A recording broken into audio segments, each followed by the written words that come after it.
So I hope, David, you can hear us. So it's our really great pleasure to welcome you on the first live webinar in Poland. And thank you very much for joining us, because many people are expecting the real captain, not the fake ones. So I am giving floor to you, virtual floor. Maybe only one technical comment, that if you have any questions to David, please put them into the chat. I hope David can take some of them at the end of the presentation, and maybe with the rest one we can get back to you on the different form. So David, virtual floor is yours. Good morning. Thank you very much, Slavek and Maciek, for that demonstration. And I listened in this morning. My Polish isn't so good, so I'm going to speak in English. But good morning to everybody, and thank you for participating today. What I was hoping to do was simply show you a little bit about the story behind where we are today, and also to thank 4Results for their support of intent-based leadership, and congratulate them on being our latest global partner. So I'm going to just tell a little bit of the story. Now I know Slavek and Maciek did that, so maybe they did it better than me, but I have some pictures. So here we are, what it's like to be on a submarine. If you visit a submarine, you're going to get a sense of it's very crowded. And we put 135 people on a submarine, so it's very crowded. Now, these are the beds on the submarine. We only have 120 beds, which means that there's not even enough beds. So sometimes two people share one bed, but not at the same time. One person's on duty, the other person's in bed, then they get on, and then they relieve them. And when you get in the bed, it's still warm. It's hot from the body heat of the person before you. Now, you're also here in this torpedo room. We actually put beds in the torpedo room, which is a terrible place to sleep.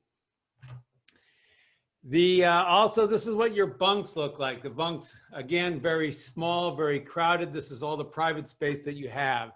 This is the room we call the wardroom. This is where the officers eat. This is where we have meetings. This is where we plan our tactics.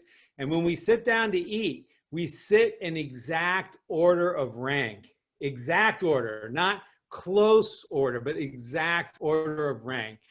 Very hierarchical. Now, because space is very small, we also use the wardroom as an operating room.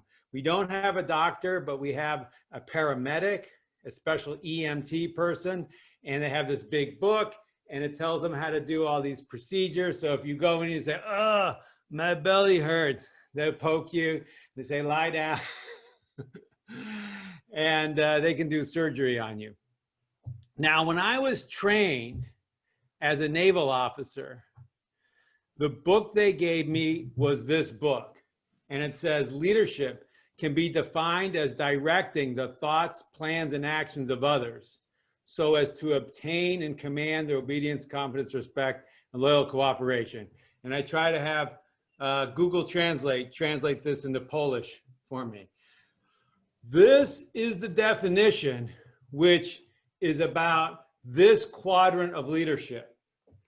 It's about telling people what to do, and it assumes that the leader knows all the answers. The leader's never wrong. The leader knows more than everybody else. The problem is it's a very fragile place to be, because when the leader is wrong, then everybody goes down the hole, and it doesn't get people thinking and excited. But that's the way I was trained. So imagine a situation like this. We're bringing a special forces team. In the United States, we call it a SEAL team. So these are elite special forces soldiers, and they come on a helicopter, and we put a rope down. Now this is me up here, and I'm in charge. So think about this. This happens very quickly.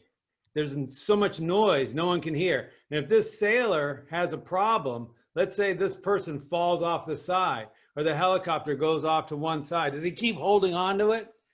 Does he let go? He has to use his head. But if he's gonna say, oh, Captain, tell me what to do. Oh, no, I'll tell him what to do. that's not going to work. It's too fast, can't hear me. And this is my view. I can't even see what's happening. And this is what all leaders are dealing with. Because you can maybe see what people are doing with their hands, but you can't see what's going on in here or in here. And so we have to create teams that don't need to be told what to do. They think, they have passion without being told what to do. So my story was, I had this model of leadership. I was going to tell people what to do. I was very comfortable, and I was going to be the captain of one submarine, this submarine. And you can see the submarine has these, we call these sailplanes, these fins. And at the very last minute, there was another submarine, the worst performing submarine. The submarine we all laughed at, and we said, oh, they're so bad. That was the USS Santa Fe, and the captain on the Santa Fe quit. And now there was no captain. So the Navy said, Marquet, you don't go to Olympia, you go to Santa Fe. And I was like, no, because the problem wasn't bad morale and bad performance. In a situation where I thought I knew all the answers, I could get through that. I would just tell them what to do because I was the smartest person. But that didn't work because look, the Santa Fe has a smooth sail and the Olympia has this. So the Santa Fe was a different kind of submarine, a very new submarine. And so at my ceremony, big ceremony, my parents came out to Hawaii, very music, very formal. It really wasn't like this because inside my head was like this because I didn't know the submarine, but I still was living in this quadrant. I wanted to live in this quadrant here, but I ended up in this quadrant down here. Now you say, now that's not too smart. I agree. But the problem is it's emotional. We feel like that's what we need to do when we're leaders. We need to earn our pay by telling people what to do. And as Slavik and Marquetem said, we ran an exercise where we were going to shut down the reactor. And this sailor has a knob in front of him that he turns to control the speed. And all the older submarines, when you went to the electric motor, which was backup, 2 speeds. But on Santa Fe, 1 speed. But I thought 2 speeds. I didn't know. And I said to the officer, hey, let's go to 2nd gear. And the officer ordered it. And this sailor, again, was not like, he was like, what? There's no 2nd gear. And that was very embarrassing because I was supposed to know all the answers. And I got my team together and I said, hey, we have this big problem. You think I'm going to keep telling you what to do. And you're trained to do what you're told. We need you guys to think. So I'm going to never tell you what to do. And I ended up over here for a short period of time. And this was like nervous. But eventually I learned the submarine. And I might have gone back to here. So, oh, I know it. Now I can tell people what to do. But I'd seen the power of me being quiet and inviting the team to tell me what they thought. And so I tried to stay here. Now, sometimes I might have to tell people what to do, but I always try to stay over here. The problem over and over again was me, because in my head, it felt like I was doing the wrong thing. When people came up to me and said, Captain, what should we do here? And I'd say, well, what do you think? What would you do? If I weren't here, what would you do? And we use this tool called the ladder of leadership. And we just used words. It felt wrong. And that's why we made the dive, is because the problem isn't what you know. We can teach leadership all day long. You can read books. That's not going to help you. It's the feeling of, okay, I'm in a situation, I don't know all the answers, I can't see everything that everybody sees. How do we work together as a team? And with the dive, it hits you right in the belly because you feel it, because you're immersed inside the virtual reality. We think that for organizations to survive today and thrive, they need to get everybody thinking, not just a few people at the top. We call this push the authority for making decisions down to the people who have the information. Another way that we say it is let the people doing the work, we call them the doers, let the doers be the deciders. In the industrial age model, there are two kinds of people. They're the doers, all these people, and then there's the decider, this person over here. This is a factory in the United States before World War II. Very common industrial age picture. Thinker, doer, leader, follower, management, worker. And so we split people into two different groups.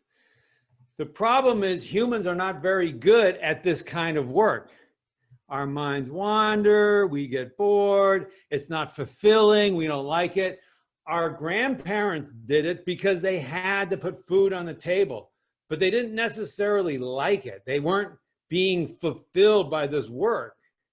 Now, fortunately, many of us don't have to work like this anymore. But because work was like this, and we had to get humans to do this, we had to create a propaganda system to get all the creativity out of you. And this was called the education system. And so we sent you to school for 12 years to crush all the creativity out of you so that you could go in this environment and you would be productive. Or, maybe this girl here. I've got a couple final stories, and then I'll open it up, and Maciek and I will discuss any ideas, stories, or questions that you have. Here we are fighting a fire, and you can see we have the special equipment, the fire hose, and when we start, we would do a practice run. We'd start a stopwatch, and we would see how long it took for the team to arrive. And when we started, the team took 3, 4, 5 minutes. That's too long. 2 minutes is supposed to be. And we get together and we say, well, why, what happened? And I heard this word, they. They didn't do this. They didn't do that. It was always they. Now on a submarine, remember the bunks. The bunks are right, you're right next to the person. So this person here said they, this person here. We're all the same people. And I got angry and I said, no, they on Santa Fe, which rhymed. So people believed it. And you had to say the word we. And so we would say, we ordered the wrong part. We didn't prepare. We didn't do this. And now it became we, and a very interesting thing happened. Our brains changed as a result of saying we over and over again. Now, on a submarine, you have different ranks, and you have different departments, just like in a company. And so we would say, oh, they in engineering, or they in operations, or they the officers, or they the chiefs. So there were lots of different theys. But when we just started saying we, it felt like we, but the words came first. So we took that idea and I said, could we understand just from the words that teams use, whether this is a resilient, agile, and adaptive team or a rigid command and control team? And it turns out that you can tell. And that's what's in this new book, Leadership as Language. And we studied a number of transcripts, actual language, not made up movie scripts, but what people really said in high stress environments. Now this ship left the coast of Florida in 2015, and it was going to sail from Florida to Puerto Rico. Now, these are the Bahama Islands. This is the Atlantic Ocean out here. There's Cuba, Puerto Rico, Cuba, Florida. Now, out here, this is where the hurricanes form. The hurricanes come and they come this way. And on this day, so this was only 5 years ago, when the ship left, it looked like this, because the strongest hurricane in 100 years was forming in the Atlantic Ocean. Now, the crew had an opportunity. So there's big waves, big wind out here. Now, these islands are a natural barrier that protect the ships from the waves. So you can go this way, but you can see it's a little bit longer. So it takes longer and you burn a little bit more gas. So the ship had two opportunities to go this safe path, up here at the top and right here. Final chance. And we can listen to the officers and the captain talking about whether they should turn. Now, by this point, the ship is rocking and there's lightning and it's in the middle of the night. And they know, they got the weather reports. They know there's a hurricane. It's not like they didn't know, but they were just so stuck in the old way of doing business. And there were patterns in the language that they did not make this turn. They kept going and the ship sunk. The hurricane sank the ship. All 33 people died, and it was a tragedy.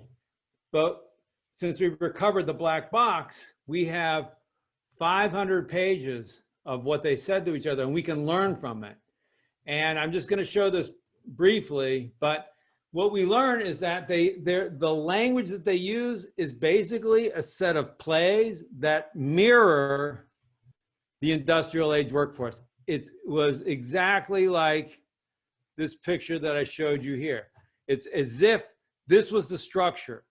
And so the point is, even if you want a workplace where people are participating, often the words that we say take us back here, because that's when these words were, that's when we came up with these words. And what you want to do is have what we call the new playbook. And in the industrial age, it always was about the clock. That's why in English, we have the word like clockwork. And we would punch in, we would clock in and clock out, because the clock ruled everything. But it's very hard to do good thinking when you have the pressure, when you got tick, tick, tick, tick, tick. Now think, that's hard. So you have to relieve the pressure. So what leaders want to do is control the clock. And these are the rest of the plays. So start gearing up your questions. I invite you, we have a YouTube channel called Leadership Nudges. I'll type it into the chat here. And we have little 1-minute videos where I talk about these different concepts. I invite you to subscribe there or get your teams to subscribe. And at that point, let me be quiet. And Maciek, I guess you and I are gonna. Yes. Yes, right. David. Well, thank you. First of all, you surprised me one more time. I didn't share the slide with me, but you already presented with no tail, so it was nice surprise. Yes, exactly. Oh yeah. You were doing on site. Okay, David, we have some questions. If you allow me, let me just start the questions from Małgorzata. What was the biggest challenge on intent-based leadership? The biggest challenge was for me. So someone comes up to me, I'm the captain. The engineer comes up to me. The engineer says, hey, captain, I have this problem. What should I do? Now, all my training is if I think I know the answer, oh, shut down the pump. It's a problem with the bearings. We need to replace the bearings on the pump, shut down the pump, replace the bearings on the pump. I want to say that because then we're not wasting time. We're back in work.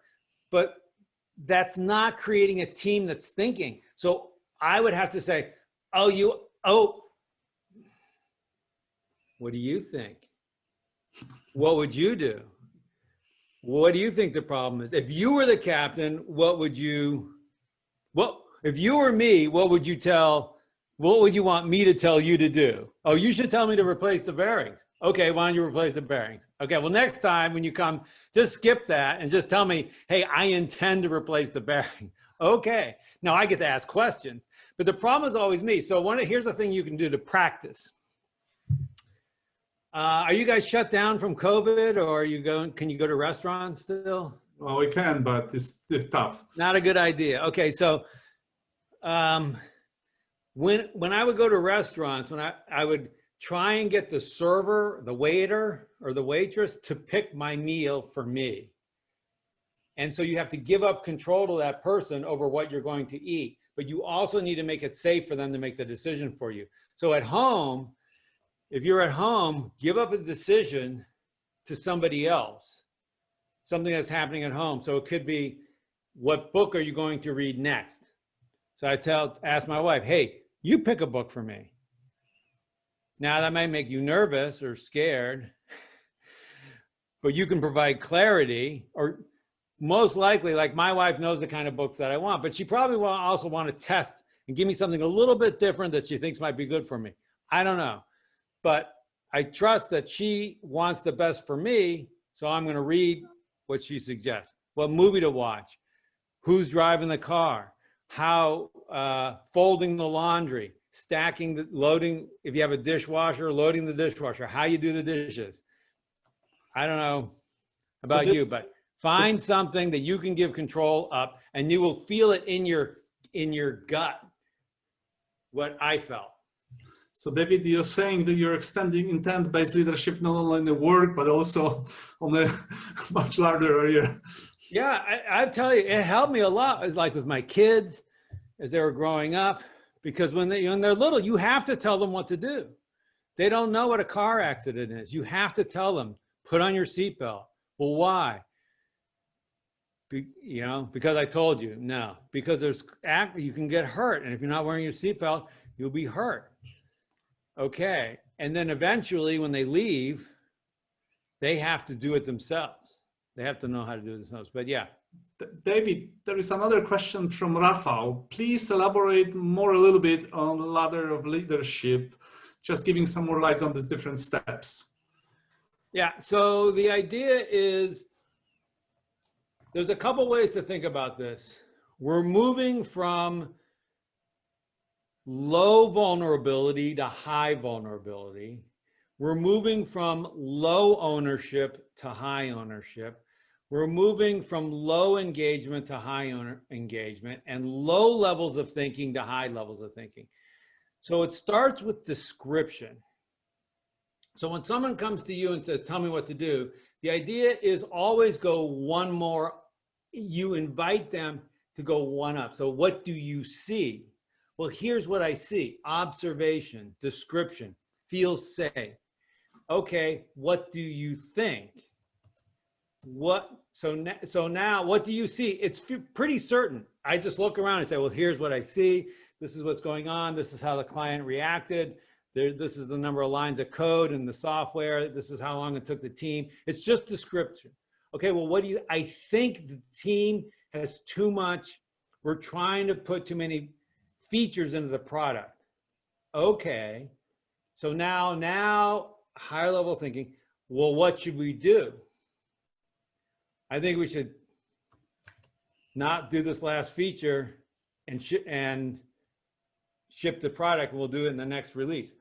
Okay, so now it's getting scary because I can be wrong. And so, but we don't jump up to the top. The idea is just slow, slow, slow, gradual, gradual, gradual. And for us, it was just about the words that we said. And on the submarine, I couldn't control the deadlines, the schedule, the courses, I couldn't, who I got. I had no control over my team, what positions they were in, but we practiced all the time, just every day, a little bit higher, a little bit higher, a little bit higher. David, there is interesting questions from Andrzej. the question is about the book of Mr. Abrashov, It's Your Ship. I understand there is some questions about some analogies, some similarities. So what would you say about it? Well, he was another naval officer. Yeah, so you can read that book too. You have to make your own decision about what's different, but he was also a naval officer, and he was the captain of a destroyer, and he wrote a book also. Okay. There is a question from Łukasz. What is the best way for enabling intent-based leadership style in organization? So I think it's easiest if it starts at the top. You can do it from the middle, but it's harder. And I think for a transformation, when we talk to companies, you have to remember this is a choice that people have. So we don't say you have to act this way. We say, let's run an experiment. We've heard about this idea. Let's try it. Let's all try it. Now, my job as the leader is I'm going to try not to tell you what to do. I'm going to try to my job is to invite you up the ladder. And your job is when you get the opportunity to say what you think, you say what you think. You don't say what you think I want you to say. You say what you really believe. You don't hide. And then we shook hands. And so what happens then is people say, okay, well, I don't know about this, but I'm willing to try it for 6 months and we'll see. And then now we're learning because I'm noticing how the team's responding. And as a leader, you want to try and resist telling people what to do. So in general, I always try to say, how far over here can I move? Now, it's not black and white. So, and that's why the ladder is. So I wouldn't say, no, you tell me. What I would say is, well, what do you see? What do you think? What would you do if you were me? And gradually move up in that sequence. But it all starts with you not. That is the hardest thing, especially when you know the answer and especially when there's time pressure, because then you're like, but what happens is you never, if you just keep being the answer person, you're always the answer person. I mean, you know this from your time as CEO. Yes, absolutely. This is probably the most difficult because you know, and you could even save the time. The issue is you're not developing your team. Yes. And then you're always like that, and you can never turn your phone off. You never go on the weekend. You never go on holiday. So we talk about life balance. David, I think the last question is coming from Magda. I think it's referring to what we were talking now. How do you keep the right balance between delegating authority and staying away from consensus-based, endless debate on the environment? That's the... Yeah. So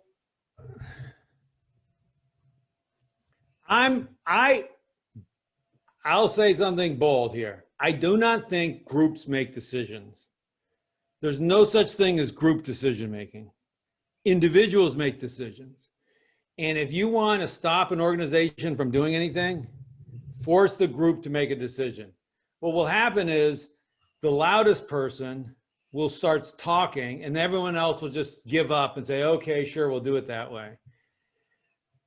Groups are not good at making decisions. Individuals make decisions based on everything that the group knows and everything that the group sees. So I think you want clear decision making. So for example, the decision to start the reactor, the decision to launch a product, how many vaccines should we order? Who owns that decision? Well, I could say the CEO owns the decision, but maybe I put it down to the COO, the head of operations. And now, so the COO may own the decision, but it's his or her responsibility to invite everybody to participate in the decision. Hey, what do you know that I don't know? How do you see it? Oh, you guys over in production, can you make this many? Oh, you guys who are in the market, What do you know? Oh, our doctors network. What are you seeing in terms of the trends this year? Let's make some project. We know we're going to be wrong, but we're going to be close, hopefully. And then with intent-based leadership, the COO would then say, hey, everybody, I want everyone, we intend to make, I can't remember the number, Magic, 90 million vaccines. 90,000. 90,000. And I thought the number was supposed to be 9,000. Okay. So we're going to spend a lot of money making vaccine. If we don't sell them, that's going to be really bad. Yeah. Yeah. And so now everyone has a chance to speak up, but it's clear. And so I think you want clear ownership of decisions, because we want speed of execution and bold decision-making in business. But we want to use the whole group. So in operations, so the next decision may have to do with something that the marketing team is doing. Well, they go and they ask operations and production, hey, we're going to go, we're going to start running some ads for this new medicine. When will it be ready? So they need to, so now it's their turn to ask questions. So what happens is we all end up communicating by saying what we intend to do. But the brilliant thing is no one's waiting on permission. And this means the organization moving forward. David, that was really great. You could be you'll be hosted by us live webinar. I remind you that there was actually second time when you had the chance to talk to the Polish audience, but the first was in end of January, when was the end of normal world, and we were gathering in a big conference room, over 120 people. Could you imagine we didn't have a mask? But anyway, I hope we will come back. So I want to say, yeah, I'd love to come to Warsaw and see you guys. Yes, so this is our wish and our hope that we can get together, having you in Poland live, not live online, but live. So one more time, thank you very, very much, and all the best for you. All right, well, thank you, everybody. And like I said, you can feel free to connect with me on LinkedIn or whatever. Let me know how it goes. Let me know your stories. And also congratulations to 4Results for being our latest global partner. And 4Results is our only partner in all of Eastern Europe. So thank you guys for that. Thank you very much. Thank you very much.